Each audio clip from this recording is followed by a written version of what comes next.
Welcome, friends. You're watching JCT. This is Bible teaching for the 21st century.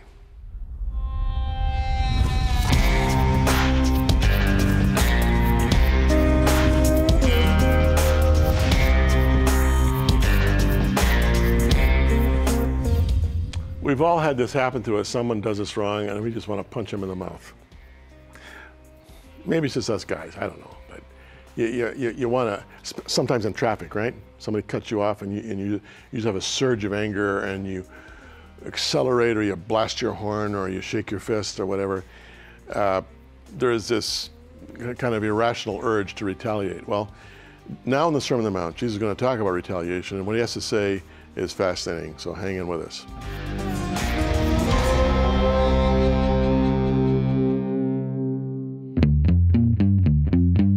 The work of the Word of God is stunningly remarkable. We must understand that God has placed His life codes of salvation and healing in the books of Matthew, Mark, Luke, and John. Jim Cantelon is focused on the messages that God has communicated through the Bible to you and me. Today, it's more important for us now that we learn what God is saying to us. God has placed us here now to be examples and to share the good news of His work with the world today. If you've heard the Divine Mind speak to you through this program, then God has worked in amazing ways to reveal His Word. Remember that this program has cost, and we have been faithful to God to bring this program to you. If you want to give an offering in any amount, we would appreciate it. Send to Jim Cantelon today, P.O. Box 989, Burlington, Ontario, L7R 3Y7. Or call us at 519-415-8341. Or simply visit jimcantelontoday.com.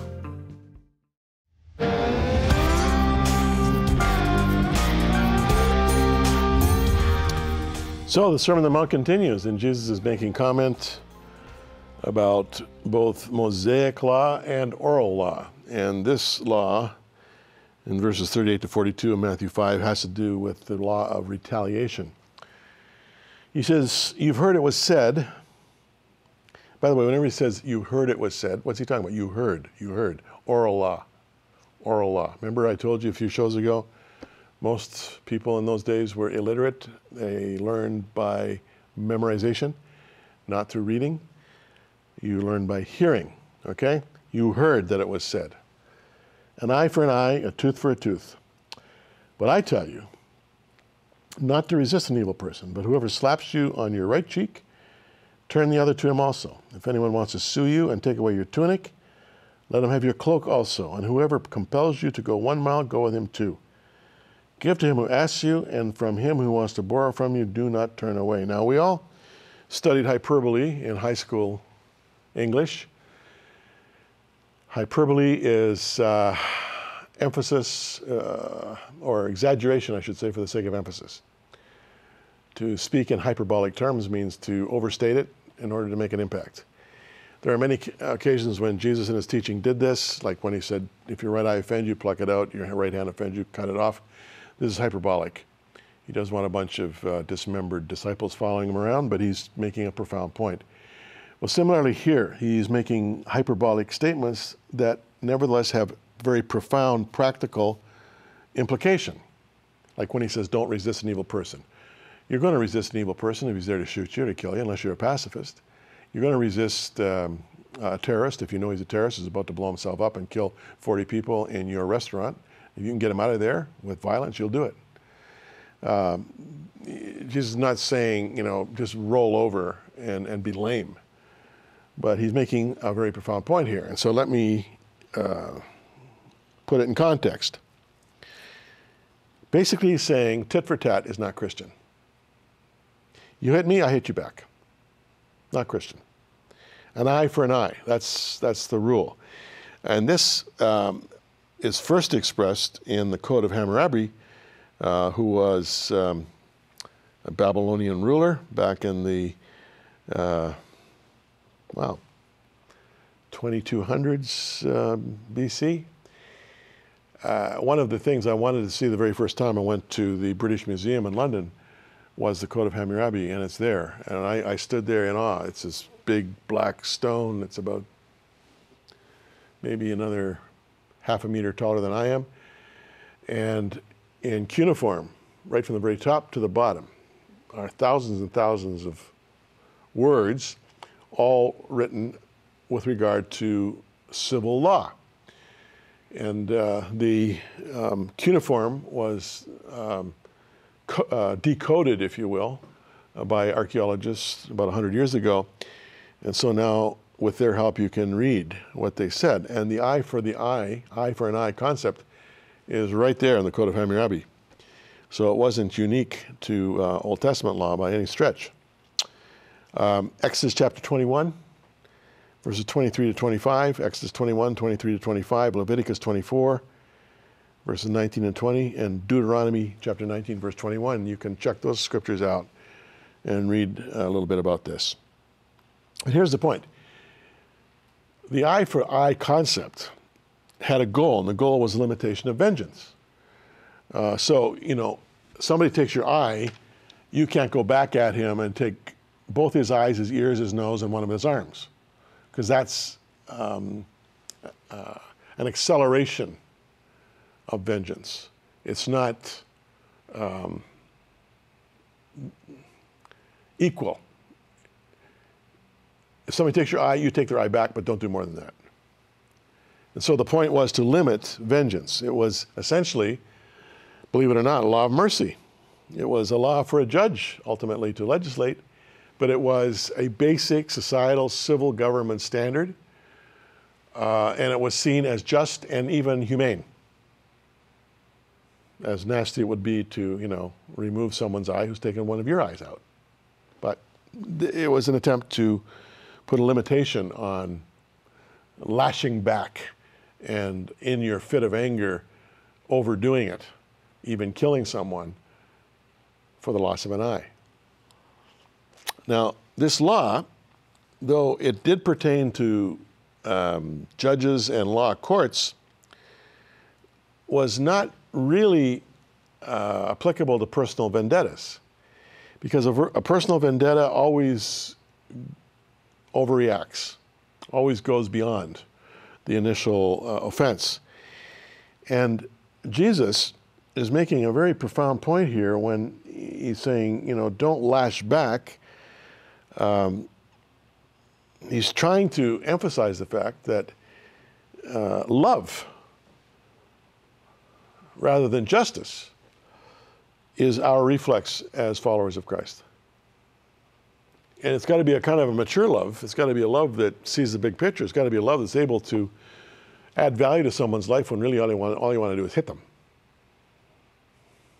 But one should be restrained in response and reaction to someone else's hurt, essentially, by engaging the law of love.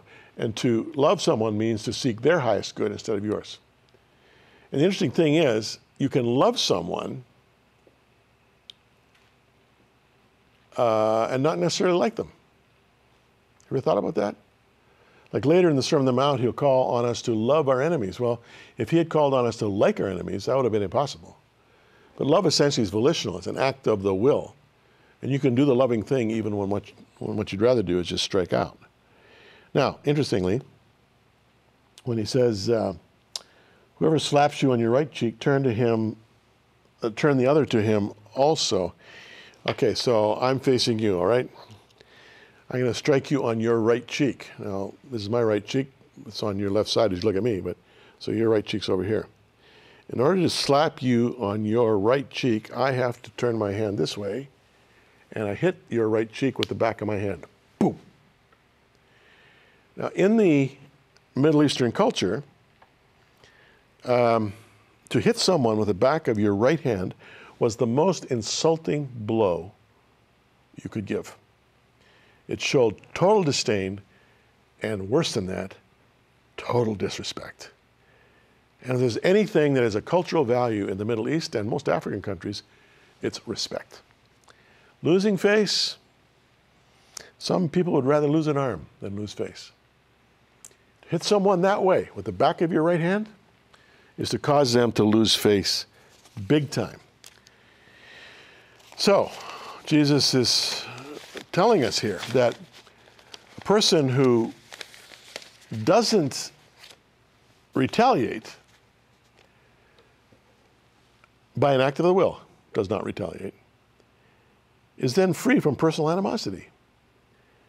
If you don't retaliate, it's amazing how any potential for escalation of the conflict or potential for a root of bitterness against that person who's offended you is cut off. It's just smart to discipline yourself, not to strike back. And then Jesus does say, remember, when it comes to justice, vengeance is mine, I'll repay. And I'm going to be doing this in my Cantelon's Casual Commentary, which some of you will be getting as you write and ask for it a few months from now when I get to that point in the Casual Commentary. But I'm going to demonstrate there in the book the difference between vengeance and revenge. There's a huge difference. Revenge is visceral. Revenge is, I'm going to get you. Revenge is, you hurt me, I'll hurt you back. Vengeance actually is the righting of wrongs and the introduction of justice to the mix. Totally different. So, what Jesus is doing here is he's not prohibiting the administration of justice. If you go to the authorities, with your complaint that, someone has raped my wife, or someone has stolen my goat, or someone has injured my daughter, or whatever, you go to the court in those days seeking justice through the administration of the legal authorities, justice will be served. But what he is doing here is forbidding us from taking the law into our own hands. And boy, even today here in the 21st century, you look at the horrific circumstances that surround us in war-torn countries and failed states, and you just see it again and again and again where people take the law into their own hands, and it's almost like the law of the feud. It just keeps escalating and escalating and escalating until eventually there's nobody living on either side of the feud. So, being done wrong by someone who is evil, as he puts it here, does not justify doing a wrong in return. And that's tough because when we strike back, and sometimes in striking back we do far more damage than the original strike at us did, what's done is done. We may regret what we've done, but it certainly is difficult to justify. You can say, well, they hit me, I hit him back. Yeah, I'm 5 times as strong as he is, and I put him in the hospital, but you know what? He got what he deserved. No, he didn't get what he deserved.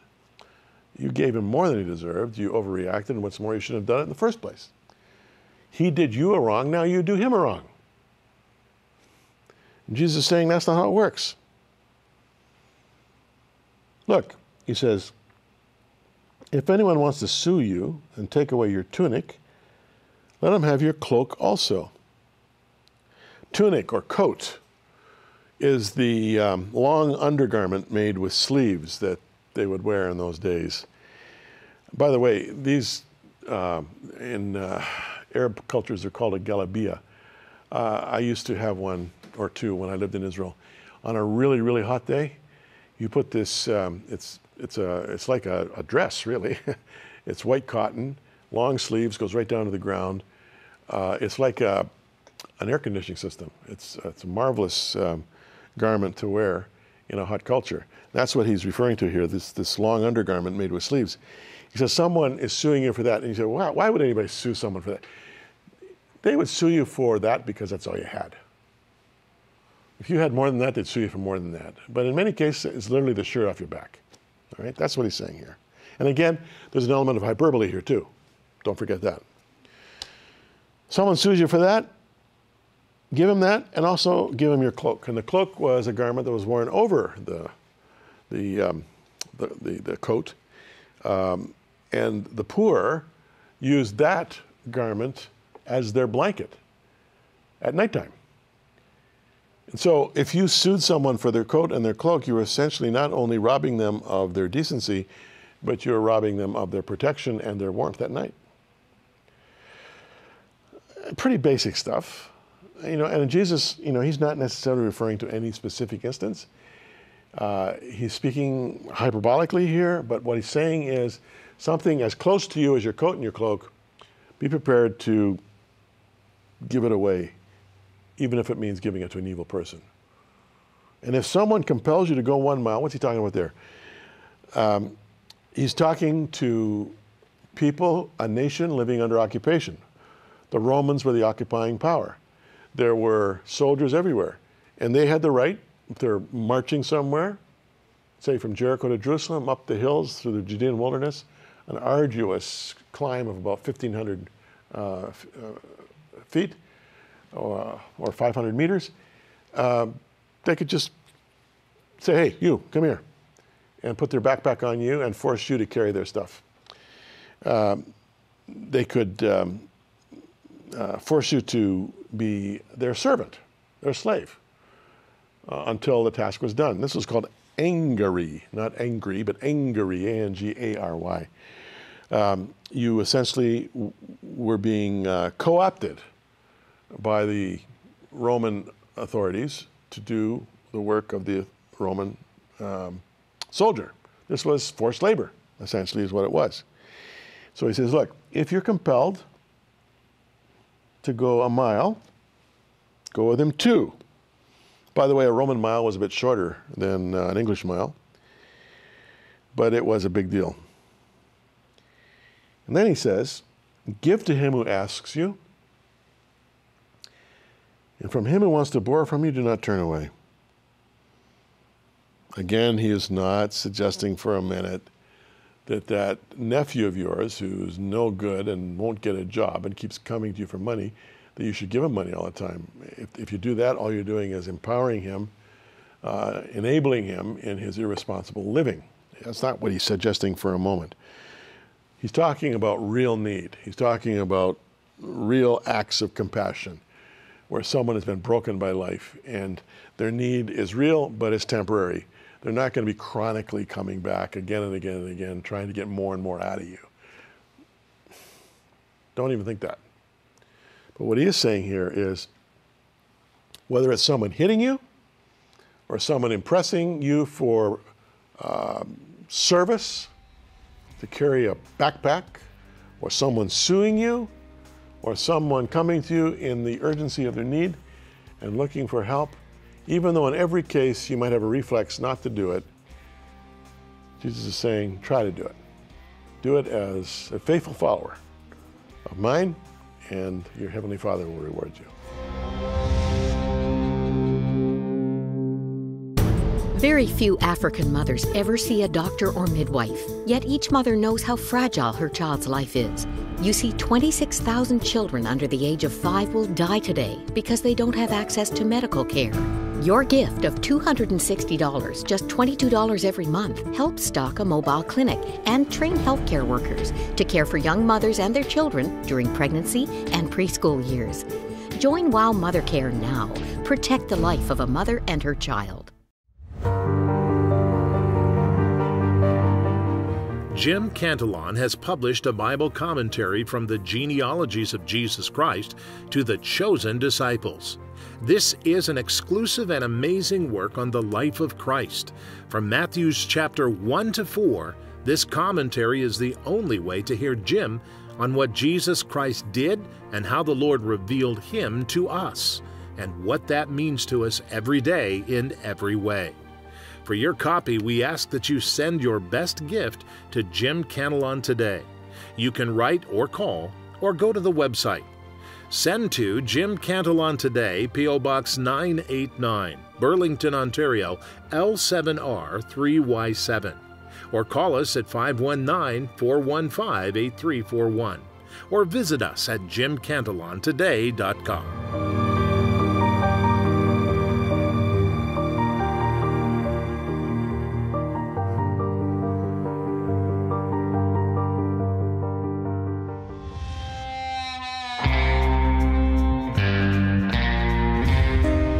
You know, friends, last program I wanted to get to this, and I just wasn't able to do it. I'm going to do it now.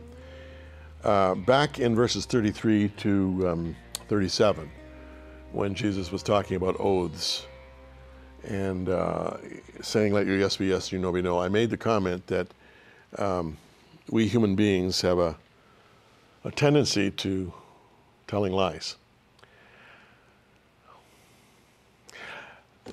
I wish it wasn't true, but it's true of most of us.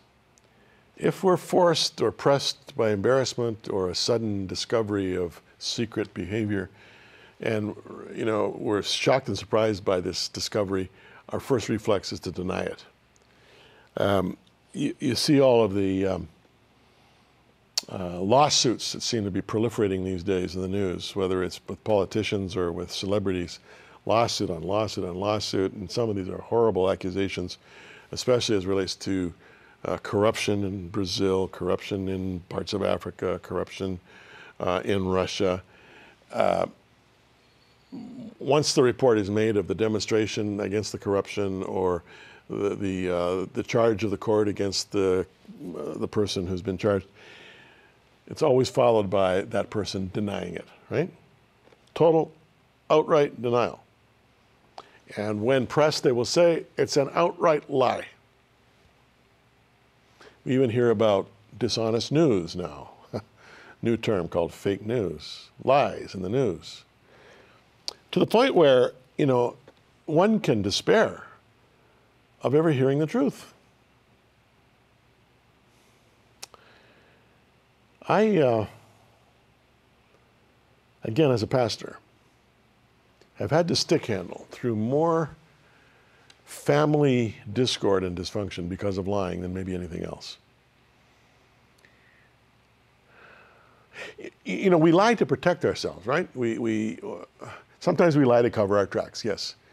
But usually we lie to protect ourselves. We're embarrassed by what we did.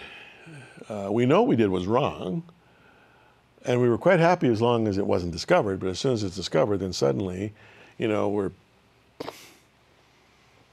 overwhelmed with guilt, and self-justification rises at the core, to the fore, and we want to defend ourselves. No, that wasn't the case at all. No, that's a lie. I didn't do that. I didn't. Absolutely. When have I ever said I would? You know how we do it. The thing about lying is that no lie stands alone. As soon as you lie, you're committing yourself to an endless cover-up.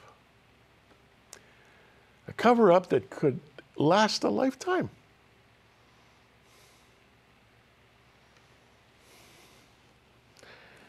I remember one time dealing with a guy, and there was something about this fella. He gave me the impression over the few years I knew him that he was not only keeping his cards close to the chest, but that he was hiding something all of the time.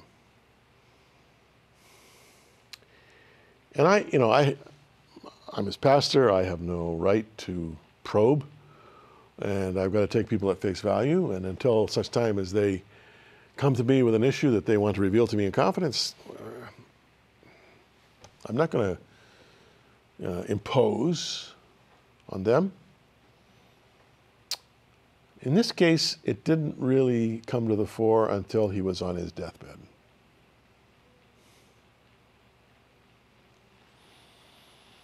One day, in the privacy of that hotel room, hospital room, just him and me. He says, "Pastor, I've been living a lie these past 45 years.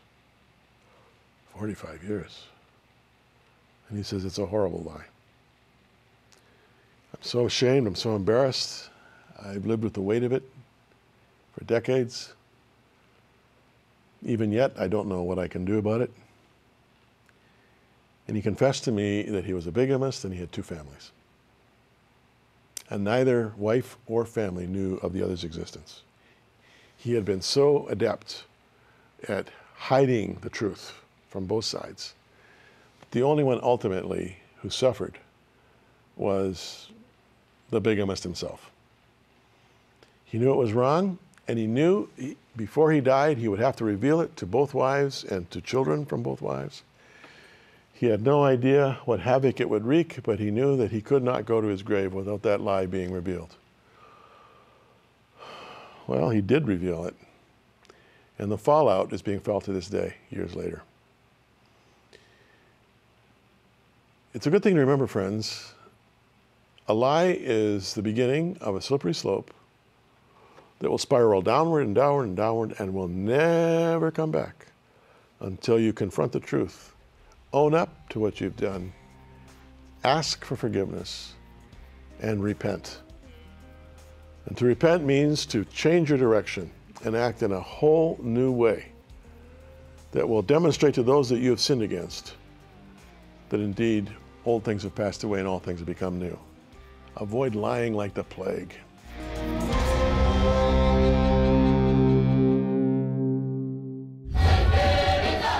Remote and rural, these children and their families have no access to medical care. There is no clinic nearby. And when a mother is desperate to save her dying child, she will walk for many hours. Sometimes the child doesn't survive. So we go to them. These tables and chairs under the trees look like a gathering, not a medical clinic. But the doctors and nurses are transforming the lives of the children and their families. They provide primary medical care, classes on sanitation, medicines, and a better understanding of HIV and AIDS. Most of all, they bring hope as they diagnose, treat, and educate families. This clinic is a gift from donors that will transform their lives. You can become part of that transformation. Your gift of $25 will provide health care for an entire family. $100 provides care for 6 families. Be a part of real change. Go to wowmission.ca/saveachild.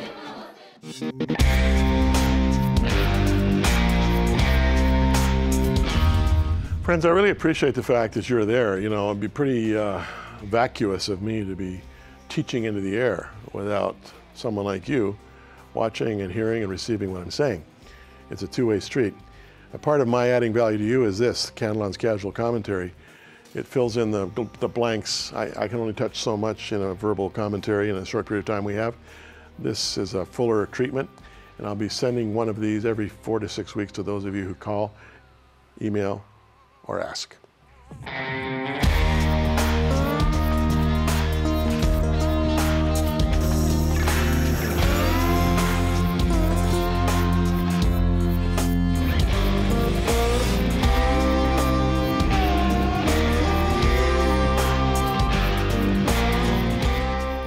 Contact us.